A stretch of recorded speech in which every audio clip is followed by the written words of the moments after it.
This podcast is brought to you by Impact.com. Impact.com is the world's leading partnership management platform.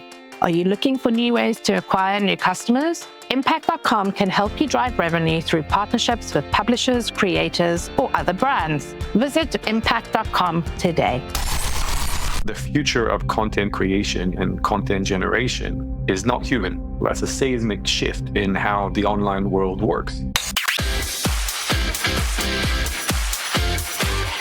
You're listening to the Affiliate Marketing Podcast brought to you by AffyVerseMedia.com, the chapter and verse of everything you need to know about running a successful affiliate program for your business. Now, here's your award-winning affiliate and performance marketing host and industry veteran, your affiliate marketing guide, and the founder of Affyverse, Leanne Johnston. In this episode, we're diving headfirst into the AI revolution that's sending ripples through our industry. But don't hit the panic button just yet. We've got insider intel that might just turn those ripples into waves of opportunity for you, our listeners. Joining us this week is Hanan Mayan, VP of Marketplace Operations at Impact.com. He's a veteran who's weathered the storms of industry evolution and emerged with a treasure trove of insights. Ever wondered how AI might actually amplify the human touch in affiliate marketing? Hanan's got surprising predictions that could flip your perspective. We'll explore the seismic shifts in content creation, the potential renaissance of community marketing, and why your next big break can come from slowing things down. From the death of cookies to the birth of hyper-personalized partnerships, we're charting the course for affiliate marketing's next big leap. Welcome to this week's Affiliate Marketing Podcast. And today I'm super excited because I've got Hanan Mayan, the VP of Marketplace Operations at Impact.com, joining me this week. Hanan, how are you? Great. Hey, Leanne. It's really good to have you on this podcast today. So what I wanted to do is start off by asking you the typical question that I ask all of my guests, which is, how did you get into affiliate marketing and how have you landed up being the VP of Marketplace Operations at Impact.com? Yeah, no problem. My story begins around 2008. Yeah. The world's in the middle of a financial crisis and I just graduated university. And I somehow found myself in working as a marketing manager for an online dating website. So mind you, that was before the iPhone and apps and all of that. So that's before Tinder. Make that sound so old. I know, but that's the amazing thing. People don't, I think, remember that essentially, there was a time when there was no iPhones. And that wasn't that long ago. That was just before 2008. And back then, there were only really in fact, two main ways to promote your site. You could do Google was already a thing, so you can advertise on Google. And then direct media deals. So that was the biggest thing. You would buy media from other partners, etc. And Facebook wasn't even selling. There wasn't a lot of, there was no ads on Instagram. There was no ads on Facebook. And then I had stumbled upon these two lads in the UK that were squatting one of our domains and were shaking us for affiliate revenue on that domain that they had sort of taken over. And I got me really intrigued about affiliate marketing. I was like, what are these guys do?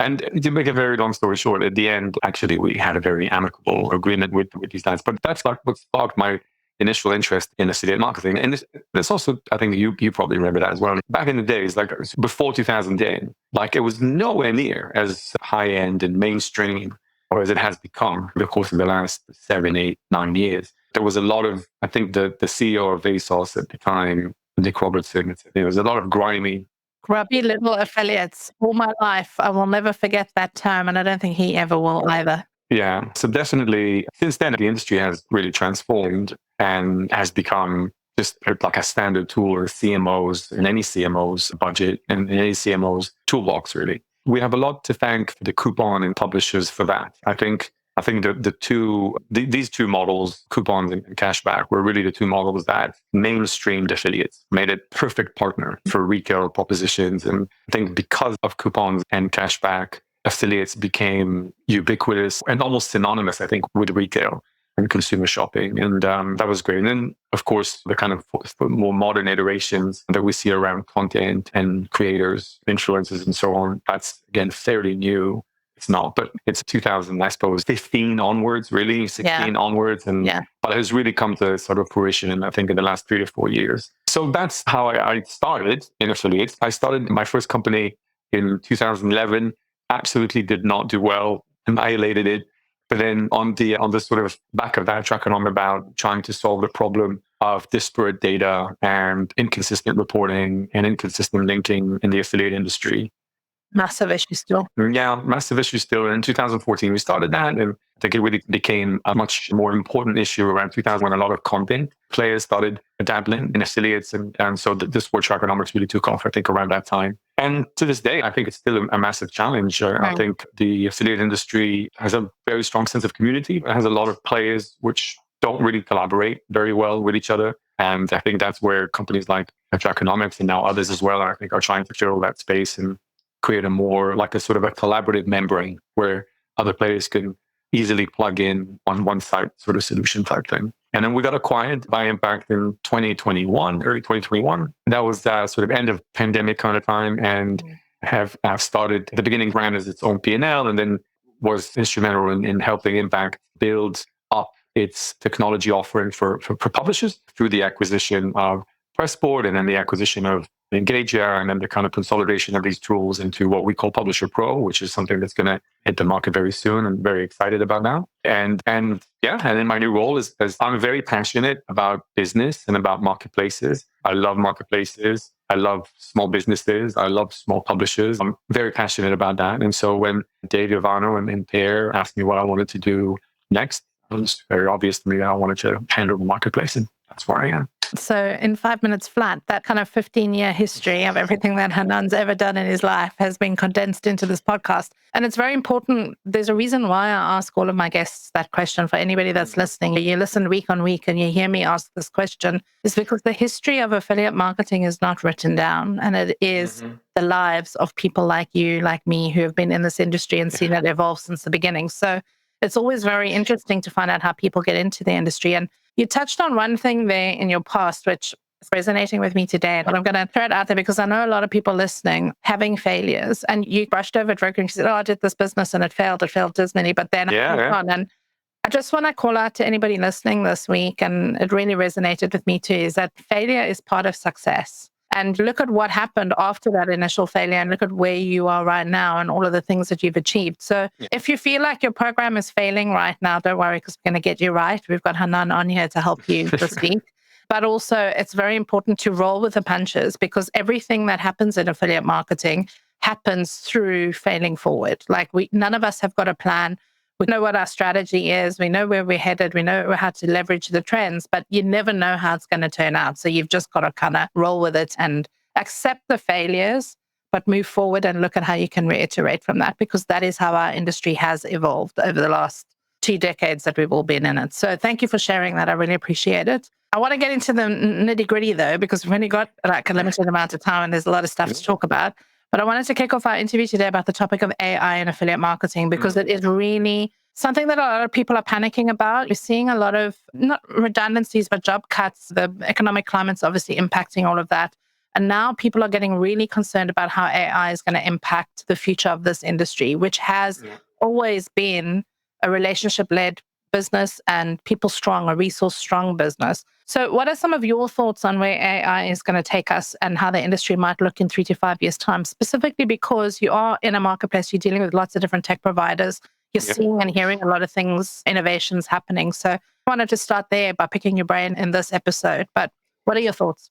So it's an immensely complex and rich topic because it's a once-in-a-generation kind of disruption that we're experiencing right now. I think it feels that in many ways we've been, again, and I say we, like you and I, Leanne, in our generation, I think we've been through 3 major disruptions since the kind of early 2000s, which I would say is the first one was the search disruption. That's when Google came in and dislodged all the content portals that used to dominate the internet at the time. And then search became the dominant way. It became the operating system of the internet, really. And the second disruption was social media. So starting at around 2004, but really getting this immense backwind, this immense momentum. And the third is smartphones in 2008 with the introduction of the iPhone and the app ecosystem. And I would say that all 3 of them combined feels smaller than what's happening at the moment with generative AI. So I think these 3 disruptions combined, which were all of them huge in themselves, I think they all feel like they might actually be smaller in terms of the way that it will disrupt our future compared to the generative AI. So I'm obviously not going to go and pretend that I know what the future holds and that I understand everything and all the different ramifications of AI. But they're definitely, first, we absolutely must acknowledge that it's real and it's massive. And it's not something that we're going to be able to ignore or just like brush away. No, it's going to transform everything. And it's already transforming a lot of things. I think that as far as our industry is concerned, there are two big sort of swim lanes which are going to be affected by it. The first one is publishing and what AI is going to do and is doing to digital publishing. And by that, I mean the creation of content. So up until very recently, the majority of content on the internet was and is probably still created by humans. That is very likely will not be the case anymore very soon. We're already looking at Gen AI creating content on scale and not just textual content. We're talking imagery, video, audio, right? The future of content creation and content generation is not human. That's a seismic shift in how the online world works. So you already see fascinating phenomenons like Gen AI creators which are not real. Yeah, you've seen them at events. Some events have had AI moderators. They haven't actually been humans. Websites which are completely based on AI, outside content, etc. So that's something which is enormous. And I think that, again, it's very early days to come up with exactly sort of like a roadmap of what's going to happen. But it does feel very much taken to a certain extreme. This represents potentially a rather existential threat to a lot of content creators, a lot of websites that create content these days. But like every enormous disruption, it usually yields a whole ecosystem of ideas and thoughts and entrepreneurship around it, which is meant to harness the benefits, the potential benefits of it. And for sure, it also has, in that area of content creation, enormous benefits. Right? So I haven't seen anywhere in myself, I haven't seen any convincing or any authentic feeling, fully automated, generated pieces of content. But I have seen very good prompt engineering on content where if you ask the machine, if you ask ChatGPT the right questions, you will get very high quality content. So I think that what we're going to see is we're going to see a big shift in how people create content and how people interact with content. It has enormous ramifications. What is it going to mean about things like authenticity? What is it going to mean for things like a publisher voice or digital voice? There's a lot of publications today that people follow because they like the authors. They like the writers, they like the journalists, they like the editors, they trust them. We're entering a world where this is going to change. This is going to be different. And there's going to be a generation of kids, my kids at this stage, which might not know what a writer is, at least in these kinds of big digital publications. From my perspective, I think AI is coming. There's no way that you can hide from it. So don't ignore it. Get involved with it and actually think about how it can leverage and make your job easier. I don't think it's at the point where it can take your job away, but I do think you would be remiss not to actually embrace the tools. Imagine if we were back in 2008 and we were all still on our Blackberries and didn't want to let go. The world would be a very different place right now because look at what the iPhone actually opened us up to do, app marketplaces. If you remember, when the first wave of e-commerce truly hit the market,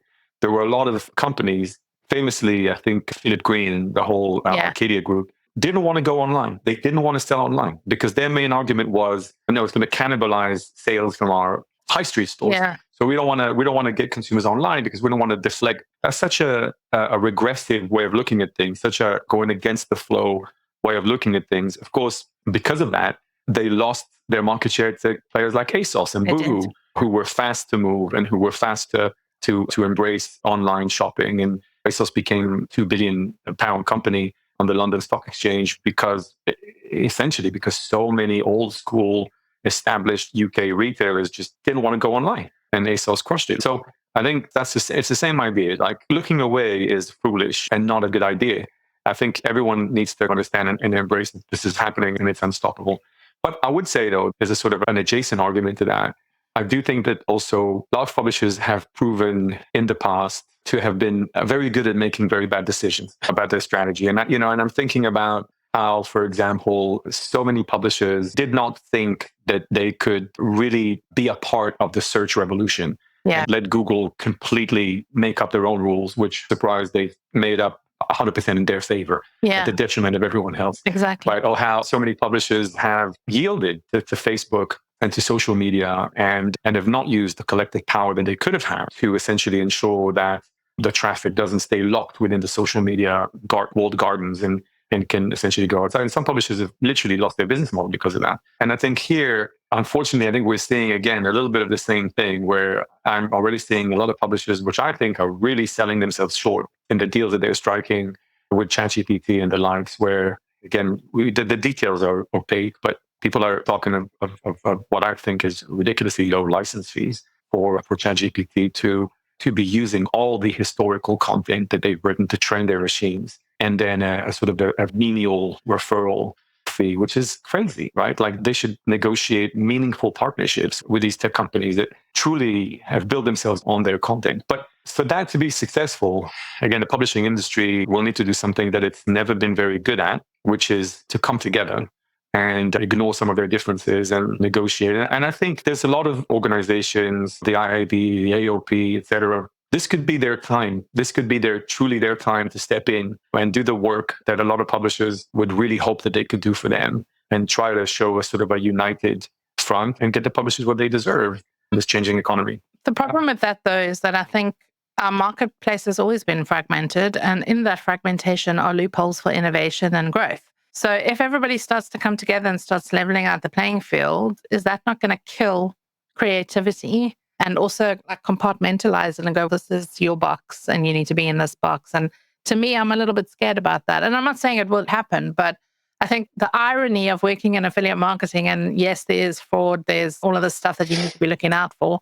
But the irony of it is that it's because it's fragmented, all of this innovation happens, and publishers are the first to get to where the traffic is. Like they've got a nose for it. So I think we spoke about the duopoly of Google and Meta, and you brought that up already by saying that who owns the traffic? And now we own our own traffic because we can create our own content and we can bring customers to ourselves. But the ownership of data and traffic acquisition is firmly going to be back in the hands of affiliate marketers. So when we spoke about this, we spoke about all of these channels that are coming out like BuzzFeed. And it's not just about Facebook and Google anymore, but there are so many other channels that you can reach out and be with your audience. And I think what affiliate managers need to remember is that they need to be working with the publishers that have the right audience segments for their brand. So it's not necessarily reasonable to expect your affiliate team to be working with every single publisher in the world, but rather to become more discerning. Because pre-2019, I would say, work with everybody, be everywhere all at once, all the time. Post-2019, I think the methodology and the strategy behind working with publishers is changing. And it's now about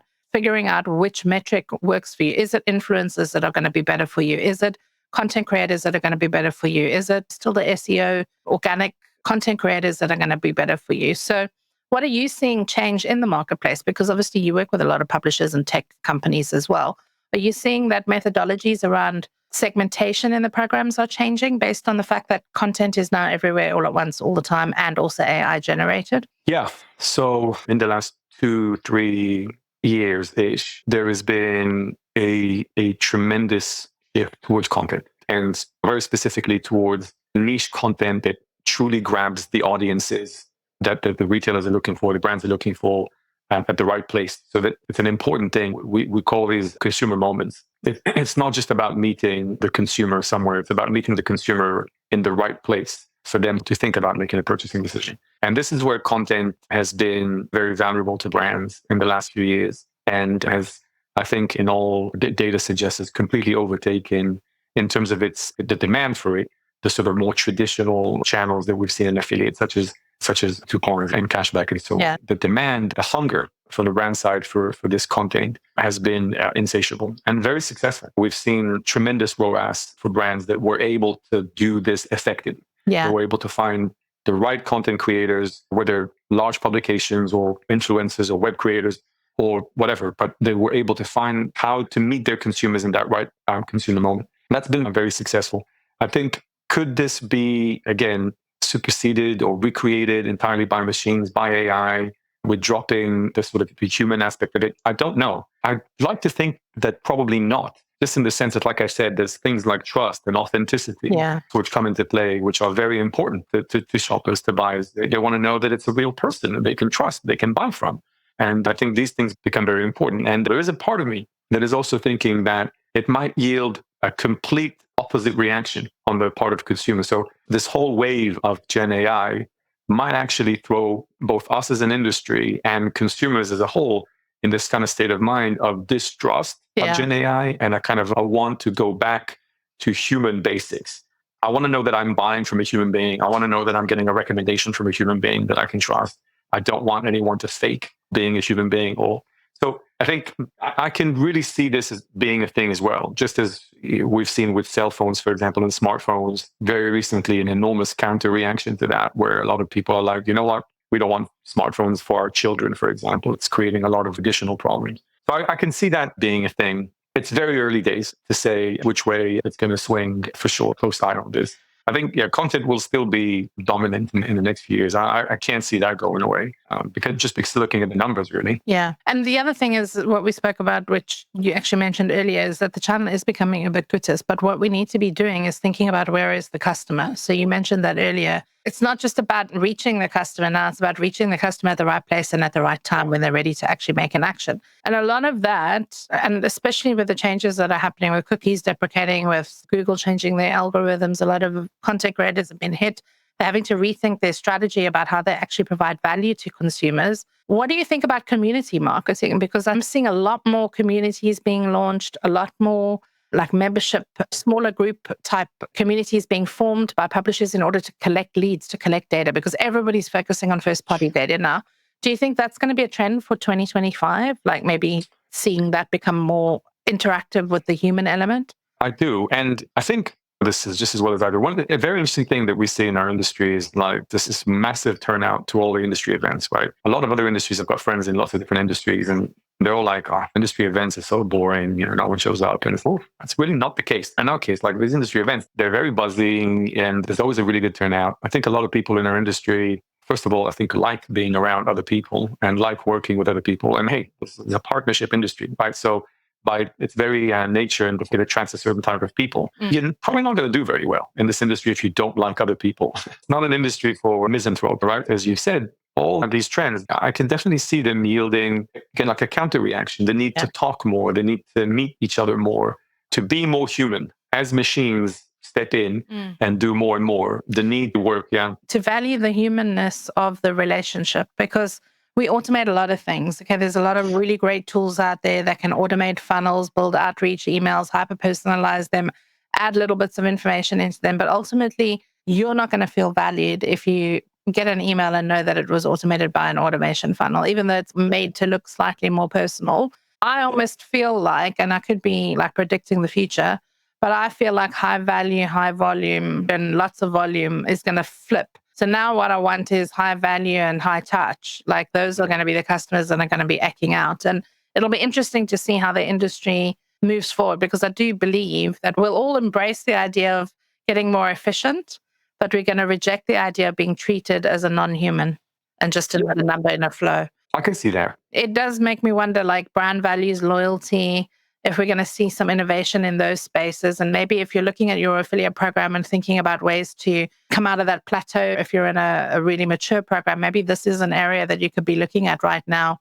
for 2025. So how do you see the future of affiliate marketing and advertiser buy-in changing in this channel? Earlier, I said that I think that in our industry, I see Gen AI affecting us in two major swim lanes. Yeah. The first one was publishing, and I think we've covered that pretty extensively. And the second one is in our channel itself. So on the affiliate networks, on the platforms, and within our own industry. And I think that there, the key word is automation. And I am already seeing that. So I'm already seeing it in other industries such as PPC. And it is undeniable that Gen AI is a huge efficiency generator. And I think I anecdotally told you last time we had a chat about how I was able to do PPC campaign setup work for a friend that would have normally taken me, on the previous would have taken an agency maybe 10 days to set up or more. I did it in 45 minutes and the results were astonishing. So there's going to be a lot of automation. And as a result, I think a lot of the kind of more mundane or more menial aspect of what we do and our day-to-day as affiliate marketers, as operators, is going to change. Again, some people may perceive this as a threat. Maybe in fact, there will be less room for lots and lots of junior operators, maybe there will be more automation and less people doing those menial tasks. But I think in the long run, what it also will probably do is give a lot more space for creative partnerships, for thinking about where the real value lies, for creating business cases and business partnerships that truly work and that kind of challenge the mold, right? There's a lot of more of the same in our industry. There's a lot of dull motions in our industry. And I'm pretty sure that a lot of it is due to the fact that there is a lot of menial work and repetitive work in our industry. And thinking that Gen AI is probably going to make a lot of that stuff much faster, much quicker, much cheaper. There will be more time and there will be more resource that we can put on creating meaningful business. And meaningful business is relationships. Meaningful business is getting to know the person you're actually working with, getting to know their business so that you can actually create value for them, for each other. That stuff will happen undoubtedly.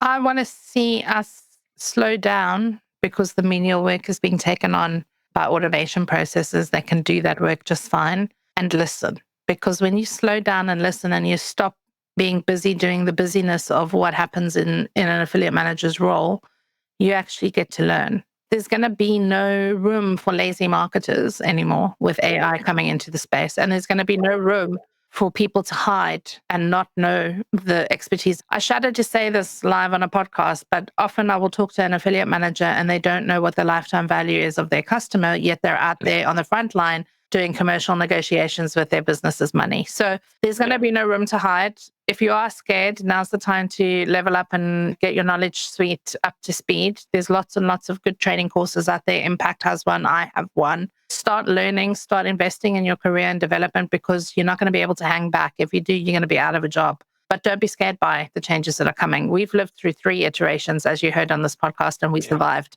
And we learned and we carried on and we carried forward. So I think that's a great place to end this podcast. Thank you so much for your insights, for your knowledge that you've shared here with us this week about what the future holds. I think some people are going to take it and they're going to run with it. Some people are going to go, it's not for me. And some people might just hide in the weeds and play it out until the bitter end. Whatever you decide, there are people that are going to support you and help you along the way. But keep on learning because that's the only way that you get ahead in this industry. So it's been a pleasure to have you, Hanan. It's been a pleasure, Leanne. All right, we'll see you soon. This podcast has been brought to you by AMP, Affiliate Manager Performance Program. The Affiliate Manager Performance Program is designed for ambitious affiliate managers working at brands, agencies, or affiliate networks. This 12-week on-demand video coaching program is for those practitioners who want to scale their affiliate program and improve their affiliate partner performance. Affiverse has trained over 200 affiliate managers from companies like Microsoft, OmniSend, AstroPay, IQ Option, PokerStars, Betson, OxyLabs, and ConvertKit will help you build consistent sales and trusted affiliate partnerships. Plus, you can join our live Ask Me Anything sessions as you work through the weekly video content entirely at your own pace. Learn proven tactics, tried and tested strategies, and access decades of experience from industry veterans who have launched, scaled, and grown multi-million-dollar affiliate programs around the world. To find out more, visit affiversetraining.com and get started growing your affiliate program with AMP today.